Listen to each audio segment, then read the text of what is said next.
Wah, saya lihat gereja keluarga Kristus semakin hari, semakin minggu, semakin bulan bertambah-tambah jiwa-jiwanya. Amin. Puji nama Tuhan. Tema yang dikasih dari saya itu tentang kesatuan yang dibangun oleh kuasa Roh Kudus. Tapi saya akan mengambil tema kecilnya, ayat pemulanya kita buka di 1 Korintus 12 ayat yang kok sudah sampai ke sini, sorry. Iya, 1 Korintus 12 ayat yang ke-12. Sama-sama kita baca, 1, 2, 3. Sama seperti tubuh adalah satu, tetapi memiliki banyak anggota. Dan semua anggota tubuh itu sekalipun banyak, namun tetap merupakan satu tubuh. Demikian juga Kristus. Ayat selanjutnya, 1, 2, 3. Sebab oleh satu roh kita semua, baik orang Yahudi maupun Yunani, baik hamba maupun orang merdeka, telah dibaptis ke dalam satu tubuh dan semuanya telah diberikan minuman dari satu roh. Sebenarnya tentang kesatuan ini bermula karena adanya perpecahan di dalam tubuh Kristus. Adanya perselisihan di dalam gereja. Mereka saling membanding-bandingkan, karuniaku lebih hebat. Saya lebih hebat dipakai Tuhan. Saya lebih berkarunia, saya dapat penglihatan, saya punya karunia mujizat, saya punya karunia kesembuhan, dan bermacam-macam karunia menjadi perselisihan. Saya seorang pengajar, saya seorang guru, saya seorang gembala, saya seorang rasul, saya seorang penginjil, dan sebagainya. Sehingga karunia-karunia yang seharusnya Tuhan berikan untuk mempersatukan gereja justru terjadi perpecahan di sana. Oleh karena itulah Rasul Paulus menulis ini bahwa semua kita ini adalah satu tubuh, katakan amin. Satu tubuh memang banyak anggota, sama dengan hidup kita, satu tubuh. Tapi anggotanya banyak, ada tangan, ada kaki, ada kepala, ada mata, ada hidung, dan fungsinya berbeda-beda. Tidak mungkin tangan marah atau cemburu kepada kaki, atau kaki cemburu kepada mulut, atau kaki cemburu kepada kepala. Kepala sih yang enak, dimahkotai, dikasih kalung. Saya pemain sepak bola, kakinya yang kemana-mana. Tapi kaki, wajahnya yang dipajang. Tidak pernah kaki yang dipajang. Iya toh, pemain sepak bola, kakinya yang capek lari ke sana, lari ke sini, tendang bola, kakinya di tendang juga ikut bengkak. Tapi yang dimahkotai, kepala. Yang diingat adalah, saya percaya tidak ada bapak ibu yang cinta bola, yang kenal Lionel Messi atau Ronaldo, tidak hafal kakinya seperti apa. Nomor sepatunya juga tidak hafal ukurannya berapa. Tapi wajahnya pasti dihafal. Padahal yang paling banyak mencetak gol adalah kaki daripada kepala. Nah itulah katakan satu tubuh. Berbeda-beda tapi satu tujuan. Satu tubuh yaitu semua orang percaya, satu kepala yaitu Yesus Kristus. Banyak perbedaan. Di dalam Yesus Kristus juga ada yang namanya kasih. Ada yang namanya keadilan. Nah kasih dan keadilan ini tuntutannya berbeda. Kasih menuntut semua manusia diselamatkan. Ya Bapak Ibu ya. Kok balik ke sini? Oke. Kasih menuntut semua manusia diselamatkan. Keadilan menuntut semua manusia harus dihukum. Kasih menuntut orang berdosa diampuni dan diselamatkan. Keadilan sedikit dosa pun harus dihukum.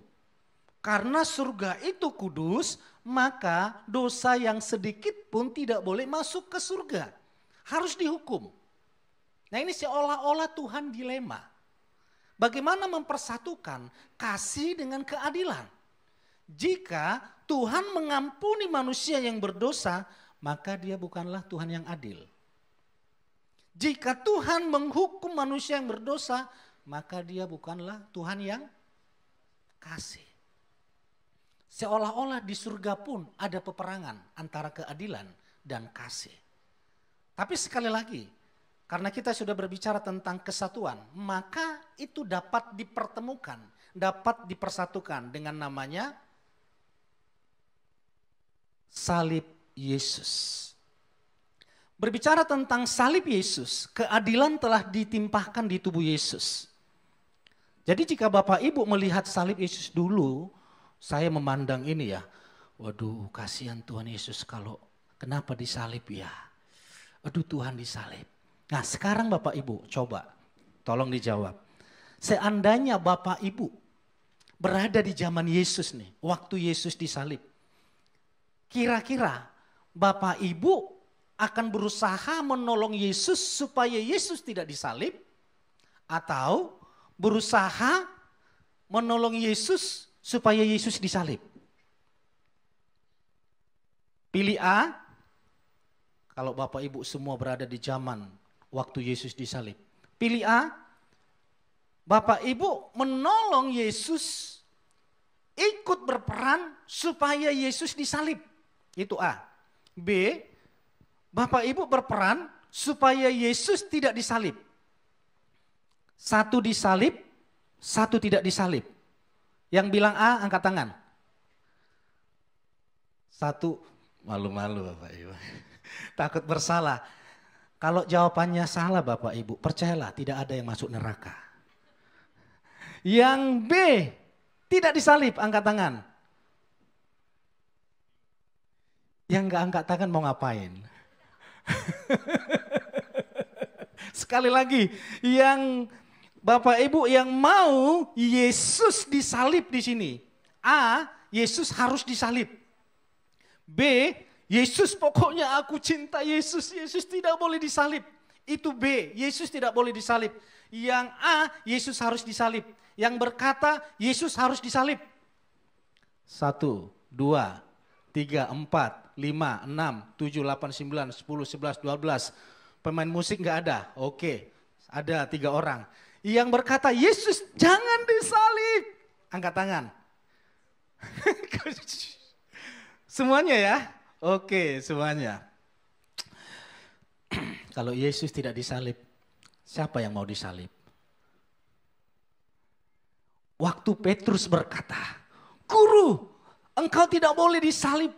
Kalau ada yang menangkapmu, saya orang pertama yang akan membela. Yesus tidak boleh disalib. Kata Rasul Petrus, Yesus berkata apa? Enyah kau? Loh, Yesus yang berkata demikian. Orang yang melarang Yesus disalib, bahkan Rasul Petrus mewakili Bapak Ibu. Bapak Ibu menjawab itu karena kecintaannya kepada Yesus ya. Demikian Rasul Petrus, kecintaannya kepada Yesus. Yesus tidak boleh disalib. Tapi Yesus berkata apa kepada Petrus? Enyah kau iblis. Karena tujuan Yesus datang ke dunia bukan untuk menjadi Tuhan. Yesus tidak datang ke dunia, dia adalah Tuhan. Katakan amin. Sekali lagi, Yesus tidak turun ke dunia, dia adalah Tuhan. Dia Tuhan untuk selama-lamanya. Jadi tujuan Yesus datang ke dunia bukan untuk menjadi Tuhan. Tujuan Yesus datang ke dunia untuk mati di salib. Menembus kita dari segala dosa, kutuk, pelanggaran, penderitaan, sakit penyakit. Sehingga ketika kita memandang salib Yesus, Bapak Ibu lihatlah, kutuk kita yang dipindahkan ke tubuh Yesus. Kesengsaraan kita, penderitaan kita yang ada di dalam tubuh Yesus. Jadi tubuh Yesus itu penuh dengan kutuk kita, penuh dengan dosa kita, penuh dengan penderitaan kita, penuh dengan sakit penyakit kita. Sehingga Rasul Petrus berkata, oleh bilur-bilur Tuhan Yesus, kita terima kesembuhan. Yang percaya katakan amin. Yang percaya tepuk tangan bagi Tuhan kita. Jadi bicara keadilan ada pada tubuh Yesus yang disalib. Manusia berdosa, iya aku yang memikulnya. Dosa harus dihukum, iya aku yang dihukum. Manusia harus diselamatkan karena penghukuman yang aku terima. Manusia yang percaya kepada Yesus Kristus pasti diselamatkan. Katakan amin. Jadi kasih dan keadilan dipersatukan di salib Yesus. Oleh karena itulah hanya di dalam Yesus Kristus ada kesatuan. Di luar Yesus hanya perpecahan. Sekali lagi, di dalam Yesus ada kesatuan. Demikian juga di dalam keluarga. Maka tema kecilnya atau judul kecilnya adalah, sorry kok pindah ke sini ya.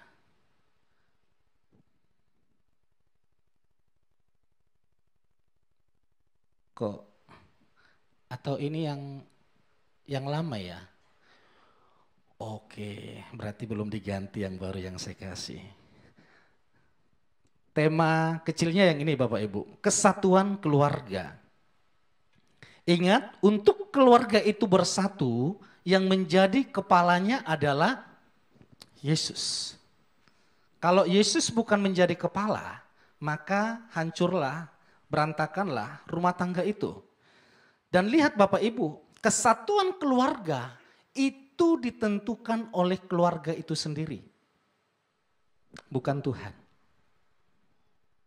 Kesatuan keluarga, keharmonisan keluarga, kebahagiaan keluarga, kesuksesan rumah tangga itu ditentukan oleh keluarga itu sendiri.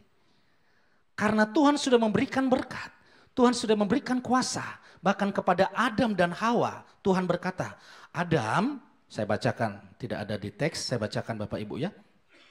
Di Kejadian 1 ayat yang ke-26, lalu Tuhan berfirman, biarlah kita menjadikan manusia dalam gambar dan rupa kita. Dan biarlah, perhatikan Bapak Ibu, inilah manusia. Biarlah mereka berkuasa atas ikan di laut, mereka berkuasa atas burung di udara, mereka berkuasa atas ternak, mereka berkuasa atas seluruh bumi, dan mereka berkuasa atas segala binatang yang merayap di bumi. Manusia berkuasa. Ada orang yang bertanya seperti ini. Kenapa Tuhan mengizinkan manusia jatuh dalam dosa? Kenapa Tuhan mengizinkan manusia memakan buah pengetahuan yang baik dan yang jahat? Ini pertanyaan yang salah. Ini pertanyaan yang salah. Karena apa? Semuanya Tuhan berikan kepada manusia. Manusia yang berkuasa di Taman Eden. Seharusnya waktu ular itu mencobai manusia, seharusnya manusia langsung mengeksekusi mati itu ular. Karena kuasa ada di tangan manusia. Tapi sayang sekali manusia bermain-main dengan namanya iblis. Karena Tuhan sudah memerintah kepada Adam untuk Adam itu berkuasa, seolah-olah bahasa sederhana. Adam, rumah tanggamu sudah saya perlengkapi nih, sama seperti orang tua ya. Waktu orang tua menikahkan anaknya. Apalagi kalau orang tua itu kaya, pasti difasilitasi. Rumah, harta, bisnis, usaha difasilitasi. Tapi sekali lagi, kesuksesan anak yang menikah bukan ditentukan oleh orang tua lagi. Tapi ditentukan oleh si anak. Setuju? Bapak Ibu setuju tidak setuju? Itu yang terjadi. Orang tua memfasilitasi semua. Harta dikasih, pekerjaan dikasih, semuanya dikasih. Habis itu, apa yang terjadi selanjutnya itu urusan anak. Jika anak itu gagal dalam membangun keluarganya, jangan persalahkan orang tua. Itulah yang terjadi di Taman Eden. Kenapa Tuhan tidak langsung melarang Hawa untuk memakan pohon itu, buah itu? Karena Tuhan sudah memberikan kuasa kepada manusia. Engkau jatuh tidak jatuh ada di tanganmu. Karena kuasa itu ada di tanganmu. Oleh sebab itu Bapak Ibu, kesatuan rumah tangga, kesatuan pernikahan ada di dalam kehidupan keluarga itu masing-masing. Bukan di dalam Tuhan, tapi ada di dalam kehidupan keluarga masing-masing. Oleh sebab itulah selalu ada panduan. Karena ada panduanlah maka kita mengikuti panduan ini. Mari kita lihat panduan dari firman Tuhan untuk keluarga. Baik untuk keluarga di dalam keluarga jasmani maupun keluarga jasmani. Sama-sama kita baca. Oke, 1, 2, 3. Bagaimanapun juga hendaklah setiap orang mengasihi istrinya seperti dirinya sendiri, dan bahwa seorang istri harus menghormati suami. Oke, itu ada poinnya Bapak Ibu. Setiap orang mengasihi istrinya sendiri Bapak Ibu ya. Yang dikasihi siapa? Istri sendiri, bukan istri sahabat, bukan istri tetangga, bukan istri-istri yang lain atau wanita-wanita yang lain. Yang dikasihi itu adalah istri sendiri. Oke, selanjutnya apa? Dan bahwa seorang istri harus menghormati suaminya. Yang dihormati itu suaminya. Jangan ke suami orang hormat, ngomongnya sopan. Ke suami sendiri ngegas.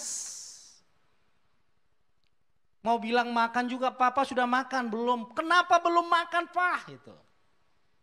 Tapi kalau ke suami orang, ketemu acara, shalom pak. Pakaiannya rapi, tapi kepada suami sendiri ngegas. Firman Tuhan berkata, hormatilah suaminya sendiri, suaminya masing-masing.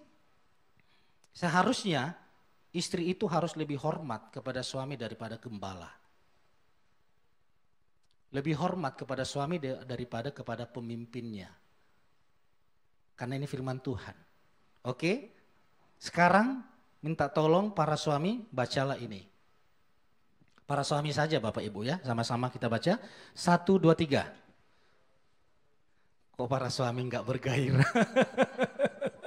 Sama-sama kita baca 1, 2, 3.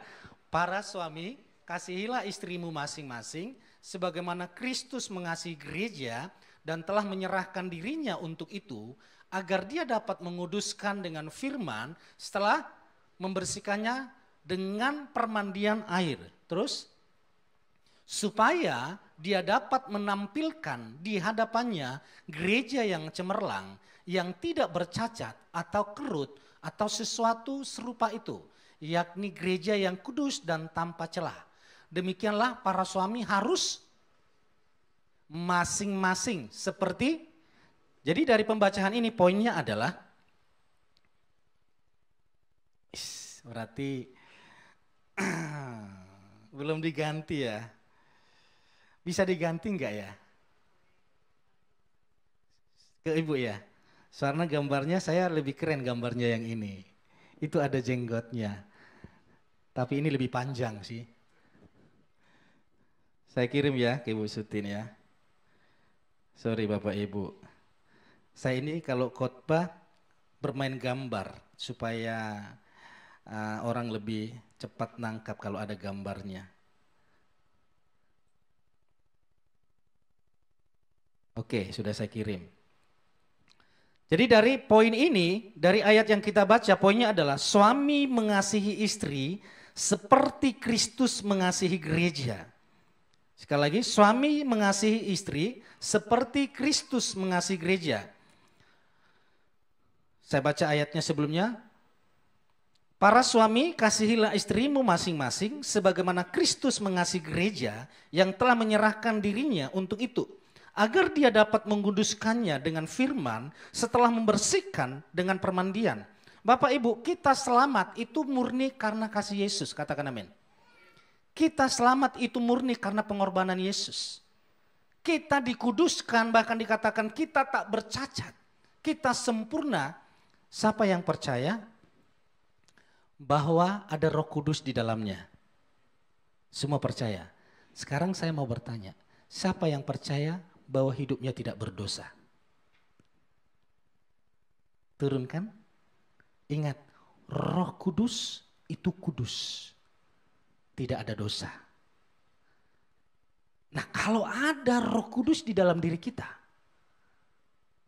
berarti seharusnya tidak ada dosa di dalam diri kita. Katakan amin. Dosa itu di luar, tidak di dalam. Karena di dalam ada Roh Tuhan. Jadi Roh Tuhanlah yang menguduskan kita, karya Yesus yang menguduskan kita, karya Yesus yang menyelamatkan kita, karya Yesus yang membuat gereja Tuhan itu berada di dalam anugerah kemurahan Tuhan. Dari sini kita ambil kesimpulannya bahwa suami adalah penentu kesuksesan rumah tangga itu.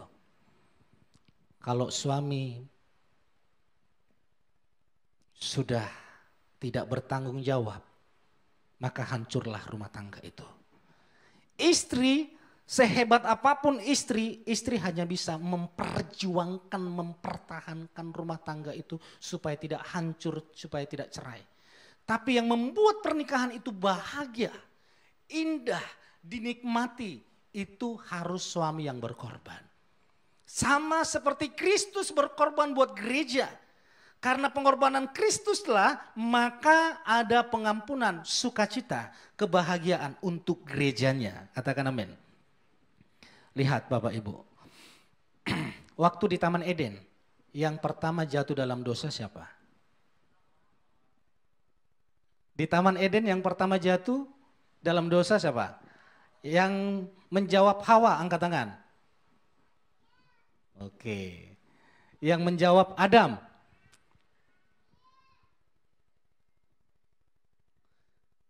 Adam ya. Yang pertama sekali jatuh dalam dosa adalah Adam. Kok bisa? Bukan Hawa. Tuhan memberi perintah langsung kepada Adam. Tuhan tidak memberi perintah kepada Hawa. Tuhan tidak pernah melarang Hawa. Larangan itu datang kepada Adam. Artinya Tuhan hanya meminta pertanggungjawaban kepada Adam. Bukan kepada Hawa. Hawa bertanggung jawab kepada Adam. Tapi Adam yang bertanggung jawab kepada Tuhan. Sehingga ketika Hawa makan buah, Tuhan tidak bergerak. Karena bukan urusan Tuhan. Ketika Hawa makan buah, Tuhan tidak datang. Karena urusan Tuhan adalah kepada laki-laki. Ini berhubungan dengan keluarga. Kepala istri adalah suami. Kepala suami adalah Kristus. Selagi suami itu terkonek dengan Kristus, amanlah keluarga itu. Tapi kalau kepala keluarga sudah aneh-aneh, anehlah keluarga itu. Jadi yang jatuh di dalam dosa adalah Adam. Ingat waktu Tuhan datang. Apakah Tuhan tahu yang pertama sekali makan buah adalah Hawa? Tuhan tahu. Tapi yang Tuhan cari adalah Adam. Bukan Hawa. Bukan hai Hawa. Kenapa engkau berikan buah itu kepada Adam? Tidak. Karena Tuhan tidak melarang Hawa. Yang Tuhan larang adalah Adam. Ternyata di Taman Eden sudah ada suami-suami yang takut istri. Suami lebih takut kepada istri daripada takut kepada Tuhan. Tuhan sudah memberikan larangan kepada suami. Cuman karena si Hawa istrinya, papa makanlah papa. Papa. Enggak, itu dilarang Tuhan. Buktinya aku enggak makan, enggak dilarang kok. Tambah cantik, make upnya tambah tebal, alisnya makin lancip. Alisnya dicukur lagi, ditato lagi, dicor lagi, disemen lagi. Banyak sekali kan Bapak Ibu. Ada mulai grogi. Makan enggak ya? Makan enggak ya? Datang istrinya gitu. Papa makan aja papa gitu. Banyak orang korupsi. Banyak laki-laki korupsi. Banyak laki-laki melakukan kejahatan. Karena terlalu banyak tuntutan dari istri. Papa, aku mau beli villa ini papa. Aku mau beli apartemen ini papa. Enggak sesuai gaji. Mau enggak mau, suami berdoa. Suami berdoa sungguh-sungguh kepada Tuhan. Tapi istri berdoa sungguh-sungguh di telinga suami. Sehingga suami, banyak para aparat jatuh di dalam korupsi. Sebenarnya itu tuntutan dari si Hawa. Makan pak, makan pak, makan pak, makan. Enggak, Tuhan berkata, janganlah engkau memakan pohon pengetahuan yang baik dan jahat. Papa cuma sedikit papa gitu. Karena itu Tuhan tidak mendatangi Hawa. Tapi Tuhan mendatangi Adam. Jadi yang pertama sekali jatuh di dalam dosa adalah Adam. Bukan Hawa. Seandainya Adam tidak makan buah itu, saya percaya Tuhan tidak akan turun menghukum si Hawa. Cukup Adam yang membereskan si Hawa. Saya tidak tahu apakah diganti Hawa yang baru atau yang lain, atau mungkin si Adam yang disalibkan. Ternyata Adam ikut jatuh sehingga yang harus disalibkan adalah Tuhan yang datang menjadi manusia. Jadi lihat Bapak Ibu, dari sini gambarannya adalah bahwa suami harus berkorban. Suami harus mengasihi. Tidak peduli istri itu bawel, tidak peduli istri itu cerewet, tidak peduli modelnya seperti apa, percayalah seperti Kristus mengasihi kita, demikian juga suami mengasihi istri. Yesus tidak pernah menuntut orang Papua harus seperti orang Jawa. Saya pernah tinggal di Solo ya. Kalau orang di Solo, kalau lewat tangannya seperti ini. Apalagi orang Jogja. Kalau lewat orang tua ada kumpulan ini jalan, Bapak Ibu, permisi. Sampai ke ujung, kalau ini 1 kilo saya jalan seperti ini. Itu bisa menimbulkan pinggang sakit, ginjal kambuh. Tapi kalau orang Papua, beda lagi. Jangan suruh orang Ambon menghitung perlombaan. Orang Jawa, orang yang lain kan 1, 2, 3. Yang lain nanti 1, 2, 3. Tuhan tidak pernah meminta orang Ambon, orang Papua seperti orang Jawa. Tuhan tidak meminta orang Jawa seperti orang Ambon. Tuhan mencintai semua budaya. Tuhan mencintai semua suku. Tuhan mencintai semua bahasa. Katakan amin. Bukan kita yang diubah Tuhan. Bukan kejawaannya, kesundaannya, ke-Chinesannya, ke Papuaannya yang diubah. Yang diubah adalah apakah engkau beriman, apakah engkau percaya, katakan amin. Jadi para suami janganlah ubah istrimu. Katakan, ini istriku yang sempurna.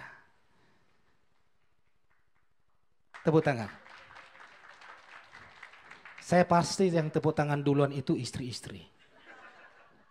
Iya kan, di belakang para istri. Para suami katakan kepada istrimu, kamu istriku yang sempurna. Nggak usah diubah, bukan berarti nggak usah didandanin, harus dipercantik. Tadi yang kita baca, Kristus membuat gereja sempurna, cemerlang, tak bercacat. Suami yang membuat istri bening, tak bercacat. Itu adalah tugasnya suami seperti Kristus memperindah gereja. Sekarang giliran istri. Sama-sama kita baca ayat selanjutnya. 1, 2, 3. Para istri sekarang ya. 1, 2, 3. Kayaknya para istri tidak terima. Tunduklah. Sama-sama dibaca dengan suara yang mantap. Sekarang para istri. 1, 2, 3.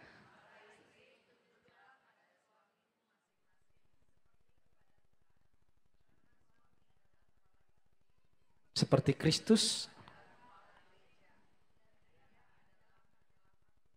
Terus ayat selanjutnya.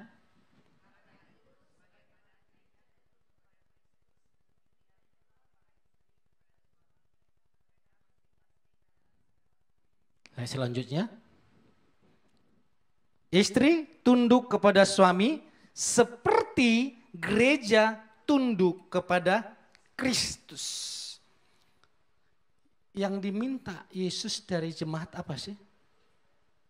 Percaya. Percaya itu adalah ungkapan iman kita kepada Yesus sebagai tanda penghormatan kita kepada Kristus. Yang dibutuhkan laki-laki itu adalah hormat. Dia dihormati oleh istrinya. Dia dihargai oleh istrinya. Dia dijadikan raja di rumahnya. Mungkin di perusahaan istri yang jadi pemimpin. Tapi di dalam rumah tetap suami yang harus menjadi raja atau pemimpin. Istri harus memberikan hormat di sana. Kita lihat peristiwa di Taman Eden, sama sekali hormatnya Hawa tidak ada kepada Adam. Saya percaya Adam sudah memberitahukan larangan itu kepada Hawa. Tapi bagaimana ceritanya Hawa bisa memaksa atau membuat Adam itu tidak berkutik. Adam itu harus nurut kepada Hawa. Wah, jadi ternyata kalau ada suami-suami takut istri, ternyata peristiwa itu sudah terjadi di Taman Eden. Tapi biarlah itu dipulihkan. Lihat, ternyata itu gagal di Taman Eden. Dan kegagalan Adam dan Hawa pernikahannya jangan dibawa ke pernikahan Bapak Ibu. Katakan amin. Biarlah para istri tunduk kepada suami. Apa sih, saya kemarin bertanya kepada rekan-rekan sepelayanan. Apa sih yang membuat istri itu sulit tunduk kepada suami? Apa sih yang membuat istri itu tunduk, tidak mau taat, tidak mau patuh, tidak mau menolong suami? Alasannya cuma satu. Karena dia merasa tidak dikasihi. Kembali lagi. Alasannya karena dia tidak dikasihi. Para istri, jika engkau melihat suamimu sudah berjuang, mempertaruhkan hidupnya, sering sekali para istri bertanya seperti ini, termasuk istri saya. Semua saat ATM-ku kan istri yang pegang. Saya kasih ke istri. Istri masih nanya Bapak Ibu, Papa, iya, masih sayang gak sama saya? Sayang. Sebesar apa sayangnya? Saya kerja di luar, saya melakukan semuanya. Kalian cuma di rumah, itu bukan sayang. Enggak, Papa sayang enggak sama saya? Katanya. Kurang sayang apalagi Tuhan. Para istri, lihatlah suamimu sudah bekerja keras buatmu. Tapi Pak, saya yang bekerja keras banting tulang, semuanya saya banting rumah juga saya lakukan Pak. Saya yang menafkahi keluarga bukan suami. Bagaimana suami sesuai dengan firman yang harus bertanggung jawab kepada keluarga. Sekarang justru saya istri yang harus bertanggung jawab kepada keluarga. Bagaimana seperti itu Pak? Ikutlah, tunduklah kepada suamimu, hormatlah. Kenapa Bapak Ibu? Ketika anak nanti melihat, wow. Anak perempuan melihat, ini mama yang diteladani. Ketika nanti dia membangun rumah tangga, sudah ada teladan. Tapi ketika anak melihat istri berkuasa atas suami, nanti kemungkinan besar ketika dia menikah, dia akan berkuasa atas suaminya. Sehingga terjadi pepecahan, perceraian. Demikian juga anak laki-laki, wah bapakku ditindas di rumah. Bapakku tidak bisa berbicara. Kemungkinan besar ketika nanti dia menikah, dia juga tidak bisa berbicara nanti kepada istrinya. Karena apa yang dilakukan oleh istri di dalam pernikahan akan diteladani oleh anaknya. Katakan amin. Oleh sebab itu para istri tunduklah kepada suamimu seperti gereja tunduk kepada Kristus. Gereja tunduk walaupun Sadrak, Mesak, Abednego berkata, walaupun saya tidak melihat Tuhan menolong saya, walaupun Tuhan tidak akan membantu saya, walaupun saya tidak melihat kebaikan Tuhan, saya tidak akan menyembah, saya tidak akan memuji dewa-dewa yang lain. Penyembahanku adalah kepada Tuhan. Wah, ini Sadrak, Mesak berkata, walaupun Tuhan tidak menolongku, seandainya Tuhan tidak menolongku, tidak membela perkaraku, tidak memberikan kebaikan atasku, sudah sepantasnya aku harus memberikan hormat, penyembahan kepada Tuhan. Dan akhirnya apa? Sadrak, Mesak, Abednego alami mujizat, justru ketemu Tuhan di dapur perapian. Jadi Bapak Ibu, sebenarnya poinnya banyak, cuman langsung saya simpulkan saja. Waktunya sudah habis. Oke, sama-sama kita baca. 1, 2, 3. Kesatuan keluarga terjadi ketika semua anggota keluarga berpusat kepada Yesus dan berfungsi di bagian yang telah ditentukan. Para istri, berfungsilah di bagian yang sudah ditetapkan Tuhan. Para suami, berfungsilah di bagian yang sudah ditetapkan Tuhan. Suami mengasihi istri sebagaimana Kristus mengasihi gereja. Kasih itu ditunjukkan dengan pengorbanan. Dengan pengorbanan. Tapi lihatlah, pengorbanan itu menghasilkan kemenangan besar. Katakan amin. Istri harus istri harus tunduk kepada suami. Apapun suamimu, itu adalah suami yang terbaik. Jangan puji-puji suami orang di depan suamimu. Lihat itu loh Pak, seperti suaminya Bapak si Anu, seperti suaminya ibu itu, seperti suaminya ibu itu. Laki-laki itu akan tersinggung ketika dibanding-bandingkan dengan suami orang. Demikian juga perempuan atau istri, jangan bandingkan istrimu dengan istri orang lain, katakan amin. Lihat dulu mah, hidungnya istri si Anu lebih mancung daripada hidung mama. Lebih tersinggung lagi Bapak Ibu. Pujilah, Tuhan tidak pernah memuji orang yang tidak percaya kepadanya. Hanya orang yang percaya kepada Yesus, Yesus memberikan pujian. Yesus berkata, engkaulah biji mataku, engkau berharga, engkau mulia. Pujilah. Hai para suami, mungkin sudah lama engkau tidak memuji pasanganmu. Ini waktunya, pujilah. Pujilah wajahnya, pujilah pekerjaannya, pujilah masakannya. Kalau tidak diminta menilai masakannya, jangan coba-coba para suami menilai masakan istri. Kurang garam, kurang ini, itu bisa jadi perang. Gara-gara garam sedikit. Tapi kalau diminta, pura-pura saja, enak. Tuhan berkata, engkau mulia, engkau berharga, engkau biji mataku. Benarkah kita ini sempurna? Tapi di mata Tuhan kita sempurna. Jadi masakan istri Bapak Ibu harus sempurna.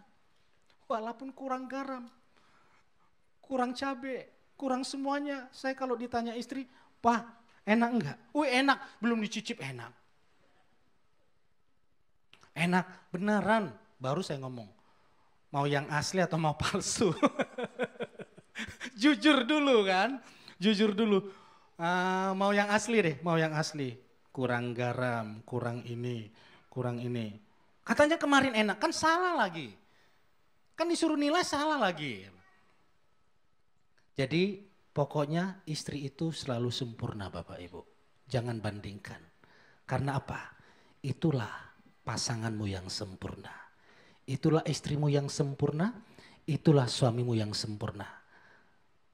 Katakan jika Bapak Ibu bersama pasanganmu, engkau yang sempurna. Tolong Bapak Ibu jangan dilihat saya. Ke pasangannya yang diomongin. Engkau yang sempurna. Oke, sambil wajah senyumnya ngomongnya, engkau sempurna. Takut istrinya, iya Pak. Gitu. Berikan senyum yang baik. Engkau sempurna. Yang percaya pasanganmu itu adalah pasangan yang sempurna dari Tuhan. Berikan tepuk tangan bagi Tuhan kita. Teman musik boleh maju ke depan. Lihat Bapak Ibu, kesatuan bukan persamaan. Kesatuan artinya adanya perbedaan. Kita melihat pemain musik ini namanya bersatu. Berbeda. Kalau mereka hanya bisa bermain keyboard, maka tidak perlu pemain gitar di sini, bass di sini. Tapi karena adanya perbedaan, lewat perbedaan itu mereka bersatu sehingga menghasilkan harmonisasi. Menghasilkan keindahan. Tuhan yang menciptakan perbedaan. Penciptaan manusia juga berbeda. Adam diciptakan dari debu dan tanah. Hawa diciptakan dari tulang rusuk. Karena itu perempuan itu lebih keras. Karena diciptakan dari tulang. Lebih keras, lebih berharga, lebih mahal. Make up-nya mahal, semuanya mahal. Karena tulang lebih mahal daripada tanah. Oleh karena itu, perbedaan itu Tuhan yang menciptakan. Untuk menciptakan keindahan. Worshipper boleh maju ke depan.